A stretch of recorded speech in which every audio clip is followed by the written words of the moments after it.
அஸ்லாம் வலைக்கம். இன்றைக்கி ஞாயிற்றுக்கிழமை ஒரு ஈவினிங் டைம் போல் தாங்க வீடியோ எடுக்க ஆரம்பித்தேன். பாத்திரத்தெல்லாம் கழுவி வச்சுருந்தேன். இந்த மழை டயத்துக்கு எங்கே காய வைக்கிறது, ஸ்ட்ரெயிட்டாக வந்து எடுத்து வைக்க ஆரம்பிச்சிட்டேன். ஈவினிங் ஸ்நாக்ஸாக வந்து சந்தையில் வாங்கின மக்காச்சோளம் இருந்துச்சு, அதுதான் சுட்டு சாப்பிட்டோம். அதில் கொஞ்சம் மிளகா பொடி, உப்பு, எலுமிச்சம்பழம் புளிஞ்சு சாப்பிட்டா இன்னும் டேஸ்ட்டாக இருக்குன்னு பசங்க செஞ்சு கொடுத்தேன். ஒரு 6 மணி போல் தான் பால் எடுத்துக்கிட்டோம். மழை டயத்துக்கு வந்து எனக்கு டீ காஃபி குடிக்கிறத விட பால் குடிக்க ரொம்பவுமே பிடிக்குங்க. டின்னருக்கு வந்து கோதுமை சுருள் ரொட்டி தான் செய்ய போகிறேன்.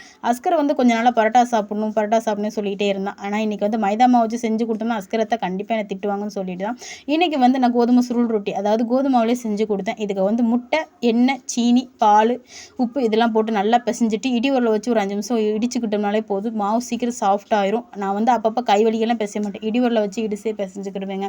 ஸ்டார்டிங்கில் எனக்கு சப்பாத்தி மாவுக்கு பிசையவே தெரியாது. என்னோட மாமியார் தான் சொல்லி கொடுத்தாங்க. ஸ்டார்டிங்கில் வந்து அவங்க சொல்லி கொடுத்தனால அதை அப்படியே ஃபாலோ பண்ணுறேங்க.